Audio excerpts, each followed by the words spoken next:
আল্লাহর এক বান্দা মোল্লা নুরুল হক, তার সাথে আমার সম্পর্ক আমি ছোট ভাই হিসেবে দেখি,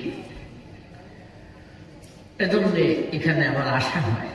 তবে আমাদের মাদ্রাসায় প্রোগ্রাম ছিল, এদিন আসতাম একবারে কনফার্ম, কিন্তু এদিন আমাদের আমির মজলিস মামুনুল হক সাহেব তিনি আসছেন নূরে মদিনায় চেষ্টা করে অলিভিরি হুজুরের মাদ্রাসার তফসির 7 দিনের তফসির।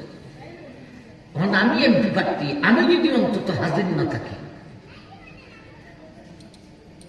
এজন্যে শেষ পর্যন্ত আমি ফারলাম না।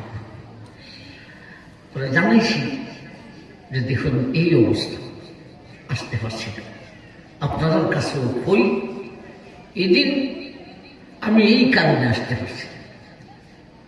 সিলেট বিভাগীয় মিটিং গেছে আমাদের 8 দলীয় জুটের, এদিন ময়মনসিংহ 3টা প্রোগ্রাম ছিল, একটাও করতে পারছে না।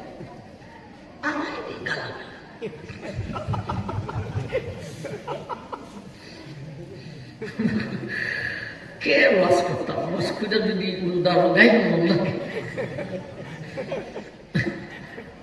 এভাবে এবছর অনেক প্রোগ্রাম বাতিল হচ্ছে। যাই হোক ভাই, আমার জন্য আপনারা দোয়াটা তো করতে পারবেন। আমি আল্লাহরে খুশি, আল্লাহ যদি এমপি হইয়া পরকালের কোন শাস্তির কারণে যায়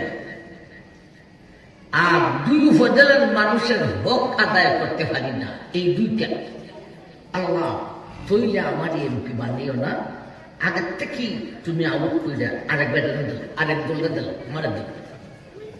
আর যদি আমি পুরাপুরি হক আদায় করতাম ভাবি, আর পরকালে আমার এমপিগিরি যারা শাস্তির কোনো কারণ না হয়, বরং তোমার নবীর রক্তমাখা দিনের কথা সংসদে বলতে পারি, তাইলে আমার এমপি বানাই আপনারা।